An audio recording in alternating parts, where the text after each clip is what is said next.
السلام عليكم ورحمة الله وبركاته. احنا في قدام كوبري المنظرة القديم. زي ما احنا شايفين كده رفعوا منسوب الارض. طبعا كان هنا المدخل، هنا كان اول ما تحود يمين تلاقي تنزل 2 متر تحت. رفعوا المنسوب وظبطوا الحاجة علشان الطريق ده هيتفتح قريب، مجرد ما يتم سفلته. طبعا بيظبطوا المناسيب اهو.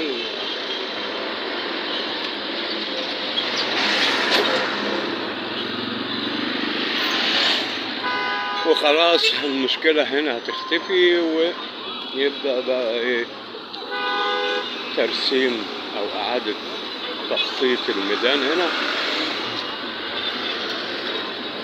بص المدخل اتجاه واحد عرضه قد ايه من العمود ده للرصيف ده.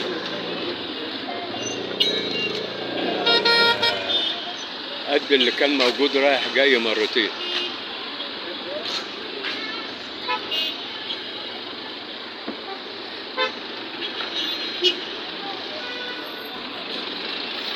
فيعني المشكلة هنا هتختفي تماما تماما بمجرد سفلتة الجزء اللي باقي ده وفتحه.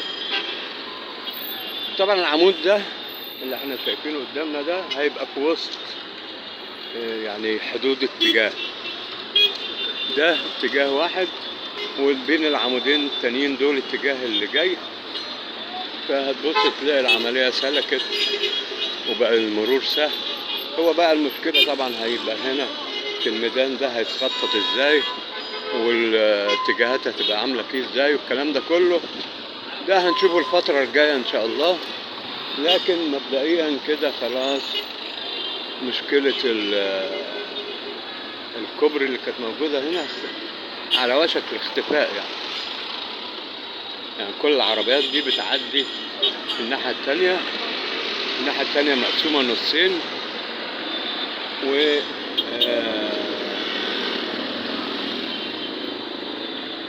طبعا الاتجاه ده هيبقى كله اتجاه واحد وده اتجاه تاني، فالعملية هتبقى سلسة والمرور هيبقى تمام. يعني هنشوفوا بقى ايه اللي بيحصل.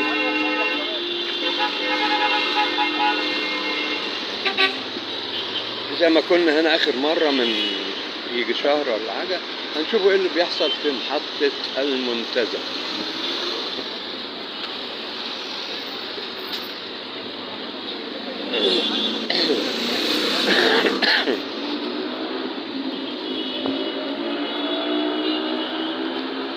لسه ما عملوش البلاطات برضو، بس هم مركزين الفترة دي على شغل بين محطة المنظرة ومحطة فيكتوريا.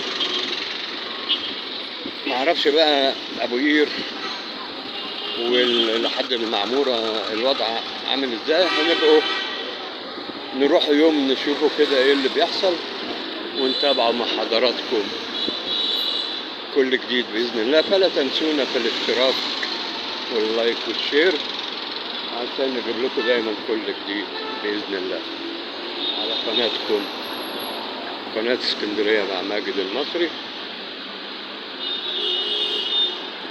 ادي شكل القمر. طبعا ده شفناه قبل كده، بس احنا عايزين نشوفه ايه اللي بيحصل في محطة المنتزه نفسها. اخر مرة من حوالي شهر كان طلعوا خلصوا الخوازيق وكانوا لسه شغالين. فهنشوفوا بقى خلال الشهر اللي فات ده، يعني شهر او اقل شوية، ايه اللي حصل وايه الجديد.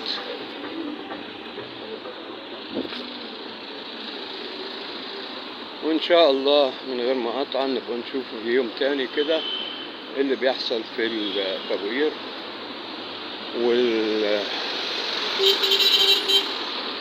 وتوصلوا المعمورة كده شرق اسكندرية خالص.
ادي مضخة الخرسانة خارجة من الموقع ده. يعني معنى كده انه غالبا لسه مخلصين صب خرسانة.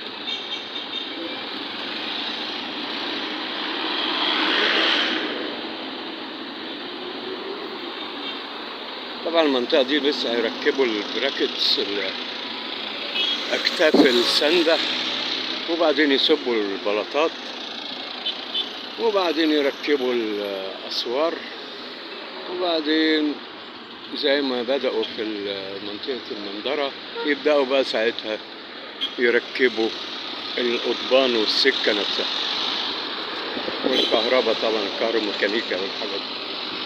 فلسه المنطقة من هنا من المنتزه لغاية كوبري المنظرة لسه في شغل كتير.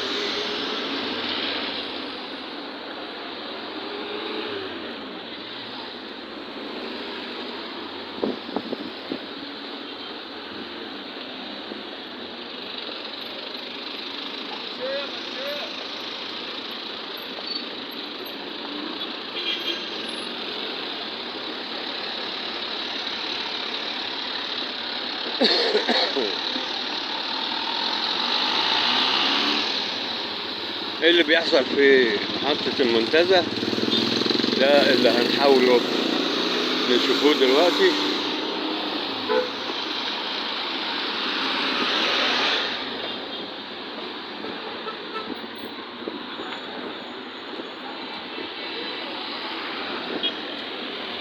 الأشاير بتاعت الخوازيق باينة من هنا.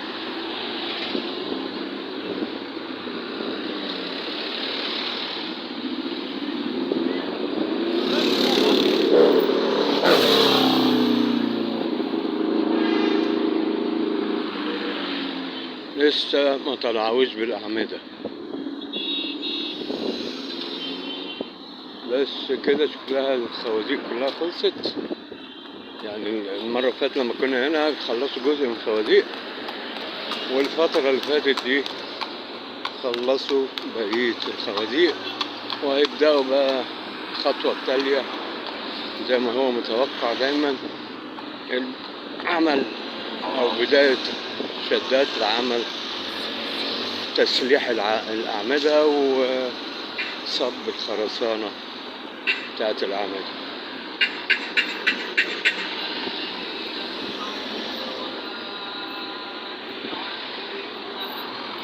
هنا باينة أوي التسليح بتاع الخوازيق خلاص، وجاهز على انهم يعملوا شدات بتاعة الأعمدة.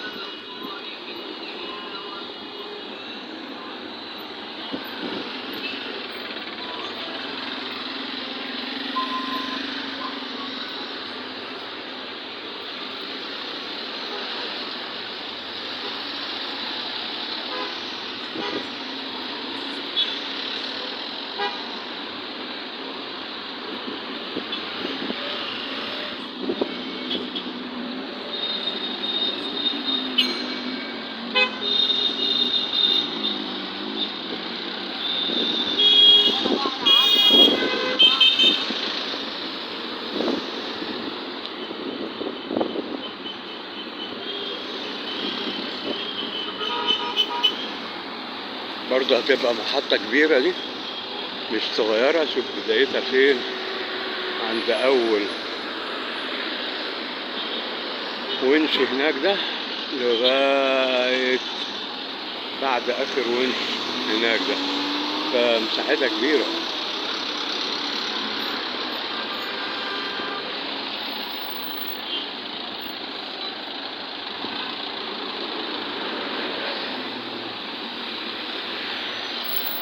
احنا هنقفله على كده. جبنا لكم النهارده ايه اللي بيحصل في محطة المنتزه وكوبري المنظرة القديم واللي بيحصل فيها والمنطقة هناك، وإن شاء الله هنتابع مع حضراتكم كل جديد بإذن الله على قناتكم قناة اسكندرية مع ماجد المصري. فلا تنسونا في الاشتراك واللايك والشير عشان نجيب لكم دايما كل جديد بإذن الله. والسلام عليكم ورحمة الله وبركاته.